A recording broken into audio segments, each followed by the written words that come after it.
To sin, and sin, when it's full grown, brings forth death. Bibles are open now to James chapter 1, and we'll stay in that text for all of our lesson.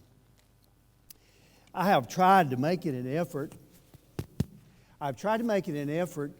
To, in my life, to let my phone I've become slave to my phone. I cut it off. I just have some times and periods away from my phone. And on Sunday mornings, I just don't get around my phone. I get my mind ready for worship. But as I was about to leave at 9 o'clock, I just checked it and found out there was a bunch of texting going on and that Justin was sick. So this is one of those 9 o'clock calls to preach on Sunday morning. I thought about maybe preaching. Tomorrow I speak in Florence, Alabama at a Better Conference. And a Better Conference is conferences that take place all over the United States, and it's where preachers come together and where they try to become better preachers. So I'm supposed to speak over there tomorrow, and I was going to speak on the title, Keeping Your Passion. And I thought, you probably wouldn't want to hear a lesson to preachers this morning. So I went to my old treasure chest and pulled this one out. Fleeing temptation. What would it take to entice you? What would it? What would it take for you to fall away from the church? You say, oh, Phillip, no. No way in the world I'll ever do that because my faith is strong. I mean, I love the local church here in Hartselle. I have developed a strong faith in God, and I don't think my faith is any stronger than it is today. But what if? What if for some reason you had to move away from Hartselle? You had to move to a place where you had to drive a long ways to go to church. And you get there, and it's not like Hartselle, okay? It's just a few folks, and you have children, and there aren't many children in that church, and your children don't want to go to church, and they complain Sunday after Sunday after Sunday, and you have to drive a long ways. What would it take? How much of that would it take to get you to fall away from God? What would it take for you to lose your faith in God? Think about that. You say, oh, no. I told you, my faith is very, very strong.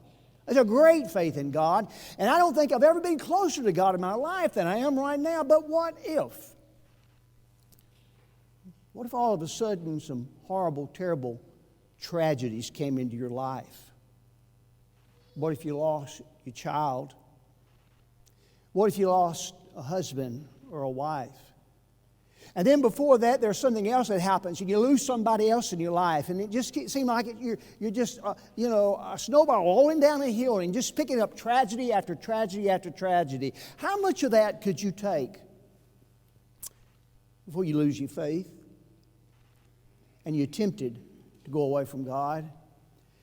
Folks, one thing I've learned in all these years of preaching and years of studying and watching human nature and watching myself is that none of us really realize how low we can go and how far away from God we can go, and do it pretty quickly because we've become subject to this thing we're going to talk about today, temptation. I remember reading the story about Mark Antony. And Mark Antony was a brilliant statesman, and he was a great orator. And they would say of him that he was probably going to be the ruler of the world. But I remember reading on one occasion his tutor saying this about Mark Antony. He said, "Oh, Marcus, oh colossal child, able to rule the world, but unable to resist a temptation." I think there are a lot more of us that are like Mark Antony than we want to admit. I think many of us think that we're strong and that we can deal with the temptations of life. But let me tell you, the devil knows you better than you know yourself. We'll talk about that in a moment. And He knows the weaknesses in our lives. And we just don't really realize how low that we can go in this world. Now, maybe before we look at our text, we ought to talk a little bit about the difference between trials and temptations to understand what we're talking about. You see, a trial is an ordeal. It's a hardship. It's something that we endure in life. I mean, there's nothing in and of itself sinful about it. It's just something that comes in life. You look at Job. When Job lost all of his children. When Job was wiped out financially. When Job was stricken with all these boils, one thing after the other. It wasn't because Job had sinned that brought all those on. In fact, the Bible says he was perfect. He was upright. He feared God and he stayed away from evil. But what was it? It was just simply a trial. It was an ordeal, a hardship in his life. You take John on the island of Patmos, and there he's exiled in Patmos. And you look at that and you think, what wrong? And that was the Jewish thinking. What wrong has this man done to be exiled? But he had done nothing wrong. In fact, he had stood up for the Lord. And that's why he was in exile at Patmos.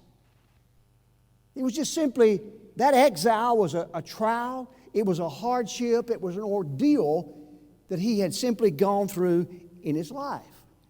In Elijah, when Elijah's in 1 Kings chapter 19, he's under that juniper tree.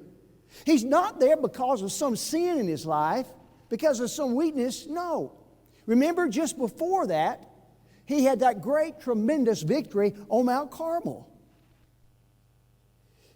It was because he was doing right and he had won a great victory that he finds himself going through this trial and ordeal. So it's not, a temptation is not a hardship. It's not an ordeal that you go through. Let me give you the best definition that I've ever come across when it comes to trying to find temptation. And it's this. Temptation is the act of enticement to do wrong by promise of pleasure or gain. That sounds just like the devil, doesn't it? You see, he comes into your life and he comes into my life and he says, look at all the pleasure you can have. We say, does look good, doesn't it? And it's just the pleasure that you like. Or he comes into your life and my life and he says, look at all the gain. Look at all the stuff that you can have in your life. It's yours. You just take it. It's yours for the taking. An act of enticement to do wrong by promise of gain or of pleasure.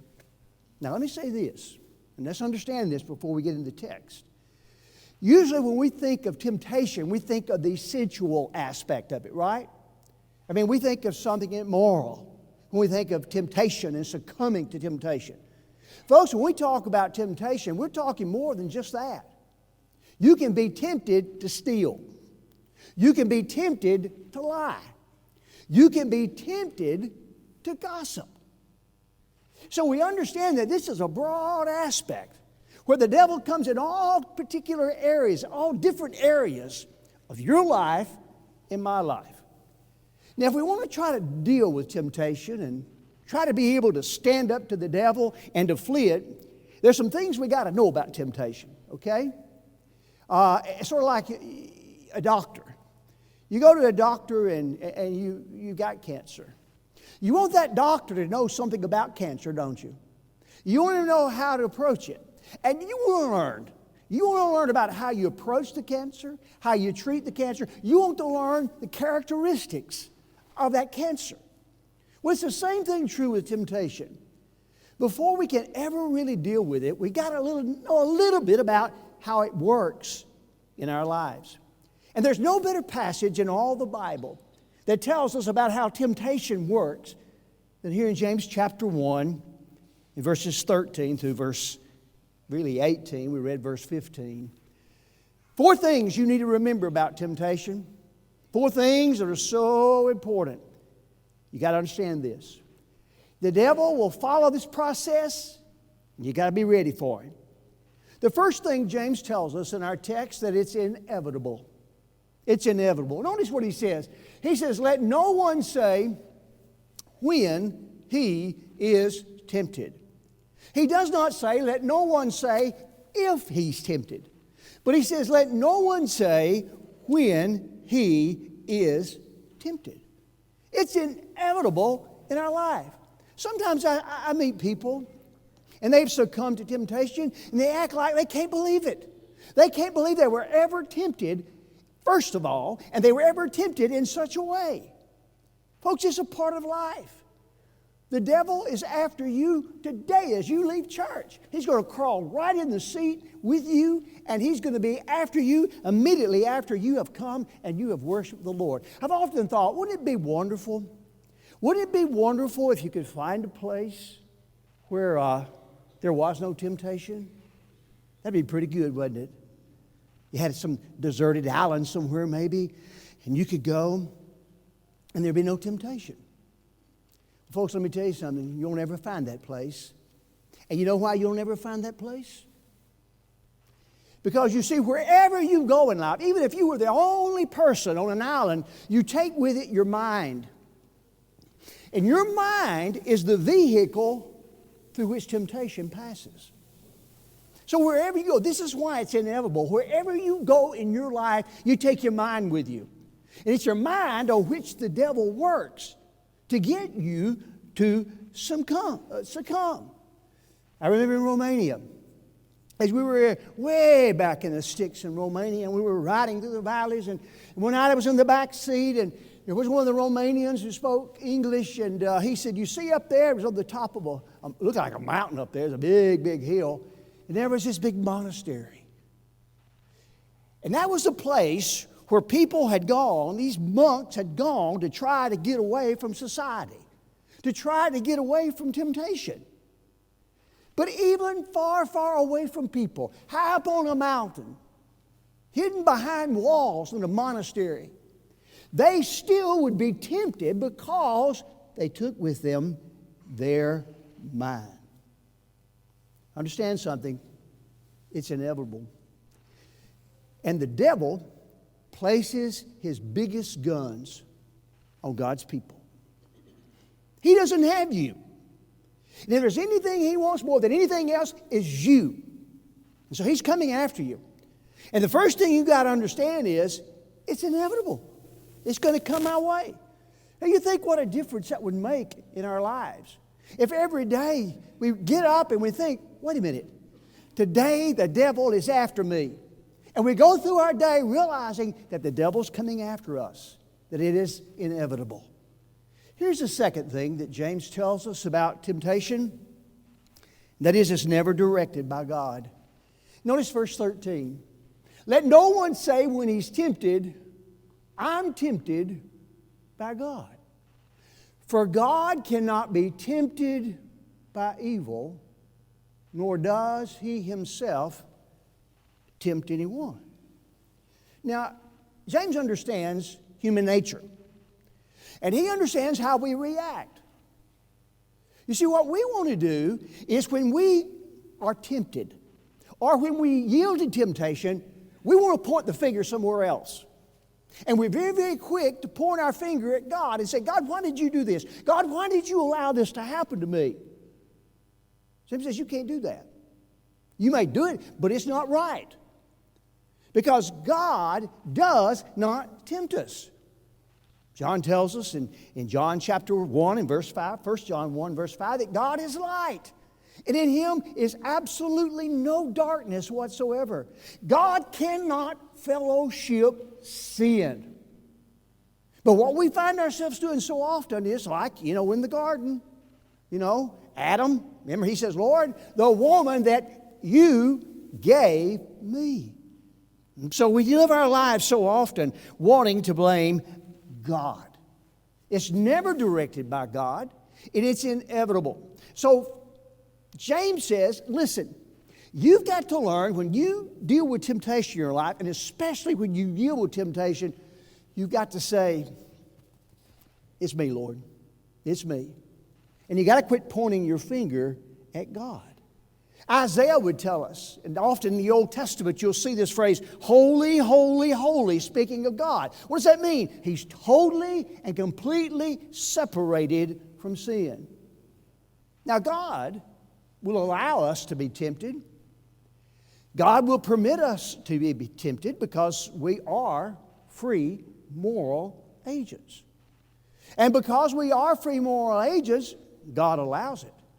But you see, it's not God that puts a gun to your head and makes you do what you do, make you succumb to temptation. It's not God that does that. In the final analysis, you see, when you succumb to temptation, it's because you decided to do it. That leads to the third thing that James tells us here about it. Notice he says it's an individual matter. Look at verse 14. But each one is tempted when he's drawn away by his own desires and enticed. Each one is tempted by his own desires. What's James saying? He's saying this is an individual matter. In other words, he's already told us you don't point your finger at God. And now he's saying, look, when temptation comes your way and you yield to temptation, you can't blame anybody else but yourself. It is an individual matter. Now, we want to. Many times we find ourselves and we say, well, the reason I did what I did is because the way I was raised. Why, when I was little, my mama, she wouldn't let me throw my food off the high chair, and that's why I am the way that I am. And we point our fingers at other people who say, I'd have never done this. If I hadn't been around those people, look, you make a choice to be around those people. In the final analysis, going back to what I said a few moments ago, when it comes to succumbing to temptation, no one puts a gun to your head and makes you sin. Now, if they do, you got a different ballgame. You see, in the final analysis, when it all comes down, you make the decision. And so James says, you know what you got to do? You got to understand it's not God and it's not other folks, but it's you when you yield to temptation. And we need to learn in our life to come to the point by saying, it's me, it's me, it's me, O Lord, standing in the need of prayer. There's one other thing that James tells us that we got to know about it if we want to deal with it. He says, it's inevitable, it's coming, look for it. Look for it when you leave here today. Actually, you can look for it right now because you've got some of your mind already gone somewhere. And not only is it inevitable, but don't blame God. Don't blame other people. But then he tells us, he says, you know, it always follows the same process. You can count on it. It always follows the same process. Let's read together verse 14 and verse 15. Notice. But each one is tempted when he's drawn away by his own desires and enticed. Then when desire is conceived, it brings birth to sin, and sin, when it's full grown, brings forth death. James gives us a picture here. It's a beautiful picture here. And those who read this in the Greek language understood that. James will use two words here, drawn away and enticed. One was used in the trapping of an animal, that you put a bait out and you entice the animal to come to you so you could trap it. The other one, the word entice there, is the word that was used for fishing. In essence, what James says, you know, when the devil comes after you, he comes fishing for you. Now let's think about that process for just a moment. It always follows, remember, the same process in your life. First of all, the bait's dropped. The bait's dropped. You decide you're going fishing. Spring of the year, I don't know if crappie's biting right now. They will be if they're not. You say, I'm going to go to catch some crappie. And so you get your line. What do? You go and you get the bait for crappie, right? You don't get some of these artificial worms or these artificial frogs that go catch crappie. Why? Because that doesn't entice crappie. What do? You go and you get you a good, lively minnow. Why? Because crappie, they love minnows. You want to entice that crappie. And so you go and get the bait that entices the crappie. That's the way the devil is in your life and my life, folks. He knows you better than you know yourself. And when the devil comes after you, he's not going to come after you with something that doesn't entice you. He just won't. You see, he knows your weaknesses. And when he comes, he drops the bait that makes you look. He drops the bait that you really like. And the second thing that happens, when the bait that you're drawn to is dropped, you are enticed to it. Here's this crappie, and it's swimming around the bait. And now, I don't know how crappie think or communicate, but here's this crappie, and he looks at this worm or this minnow, and he says,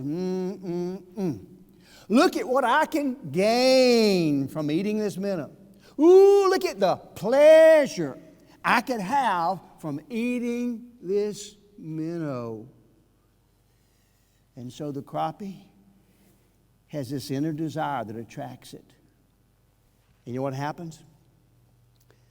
The crappie takes the bait, and he ends up hooked and fried. And sin, when it's full grown, brings forth death. That's what the devil does in your life and my life. He drops the bait in your life. And here you are, you hang around and you say, Ooh, look at what I can gain. Ooh, look at what the pleasure I could have in my life. Now, here's the thing. There is a word for those who hang around the bait too long. You know what the word is? Victim. Victim. If you're not careful, you'll end up just like that crappie. You'll end up hooked and fried. Now, you can count on it. Temptation is always going to follow that same process in your life. He knows you. And he comes after you in your weakest points. Of course, you never know what you would succumb to, but liquor has never been a problem for me. Never has. I don't know. It's just, as I've told you before, I don't know what a beer tastes like. I have no idea. And when the devil comes at me in my life, he knows me. And when he comes at me, he doesn't come at me dangling, well, he certainly wouldn't do Bud Light or any of that stuff, but certainly not Bud Light, okay? Because that just doesn't appeal to me. It's not the bait. But when he comes with the bait that he knows that entices me, just like you. Now, very quickly, since we've learned these things that James tells us about temptation, it's inevitable, it's coming. Quit blaming God, quit blaming other people about it. It follows the same process. It's just like going fishing. He comes fishing for you. Now, since we have learned that, then there are three things that I think can help us to deal with it in our life, no matter how strong it may be. And they're just practical ways. We take what we've learned and we put some three practical concepts into practice in our life. Here's the first one. Don't tolerate it. Don't tolerate it. In Romans 6, verse 13, and do not present your members as instruments of unrighteousness to sin. Don't do that. But present yourself to God as being alive from the dead, and your members as instruments of righteousness to God. Paul would say in 1 Thessalonians 5 and in verse 22, he would say, abstain from the very appearance of evil. When the bait's dropped, and we look the first time, and we look the second time, and we look at the third time, and we think about what we could gain, and we think about the pleasure, we better get a good set of Nikes on and get out of Dodge. That's how you deal with it. You just don't tolerate it. You have to be like Joseph, you remember? The bait's dropped. Oh, Joseph, Joseph, will you lie with me? And that went on day after day after day. And finally, one day, Joseph realized he couldn't stay around the bait any longer. And so what does he do? He runs. What am I saying? Here's what I'm saying. In our lives, there are certain people that maybe we just need to stay away from because they tempt us. In our lives, there are certain places that we don't need to be hanging around if they tempt us to do wrong. And they cause us to look the first time and the second time and the third time. What I'm saying there's certain things that we don't need to be around if they are things wherein we are weak. Because if we're not careful, if we hang around those people, if we hang around those places, and if we hang around those things, here's what's going to happen. We're going to become a victim. I don't know, for some of you, it may be the blooming internet. Okay? I mean, if there are places on that internet that tempt you to say things you shouldn't say, act in ways you shouldn't act, see things you shouldn't see, stay away from it. Stay away from it. Because the devil knows you. And the more you hang around it, the more likely you're going to become a victim. Don't tolerate it. You got to be like the smart crappie that gets away from the bait. Here's the second thing that's practical. Here's the question that you need to always ask yourself when the bait's dropped. What will it cost me? What will it cost me? Because, you know, yielding to temptation always costs something. It always does. In Hebrews 11, in verse 24 and verse 25, notice these words.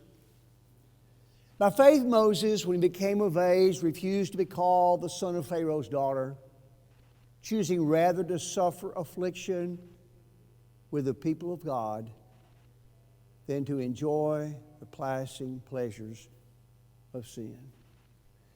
What did he do? He kept his mind in gear. And he was able to look down the stream of time and ask the question, what will it cost me? I could have some pleasure and I could have some gain with, here in Egypt. But he looked down the stream of time and he understood that that would soon go. And there was eternity facing him. And he said, what's it going to cost me? It can cost me my people. It can cost me my soul. And so what did he do? Choosing rather to suffer affliction with the people of God. He made the right choice because he asked the question, what is it? Some of us, if we're not careful, we will risk everything in our lives for gain or for pleasure. We'll do it. We'll risk our reputations. We'll risk our family. We'll risk our job. We'll risk our life. Now, here's the thing, folks. We can't afford to lose. We can't afford to lose. How you deal with it? Don't tolerate it. Number 2, keep your mind in gear. See, that's the thing with temptation. You have in life your emotions and you have your mind. And you need both of them, okay? But what happens when temptation comes and the bait is dropped? Because it's a bait that we really like, our emotions take over. And it's like our brain goes dead. And what he's saying here is, keep your mind in gear. Keep your mind in gear enough so you can ask the question, what is this going to cost me? And here's the third thing. Memorize God's Word. We don't have Bible classes here, and we don't have worship, and we don't tell you to study your Bible, read your Bible, because that's what people have done for ages. No. It's because it's where we grow and where we strengthen ourselves, and it's in the Word of God. And we're not going to get all we need here at church. We're not going to get all that we need here in our Bible classes. You probably thought when you first saw that I was going to talk about temptation that I was going to go to Matthew 4. And that's usually where we go, where Jesus dealt with temptation and how Jesus dealt with it. And that's a great passage. And it's a passage that certainly we ought to preach on a lot. And we know how Jesus dealt with the temptation. We know that He dealt with it with the Word of God. Now, for years as a young preacher, I often thought, okay, how does knowing God's Word, how does that help me in dealing with temptation? And it wasn't until several years ago, a few years ago, that I began to understand it a little better. Look in Psalms 119 and in verse 9, great passage. How can a young man cleanse his way?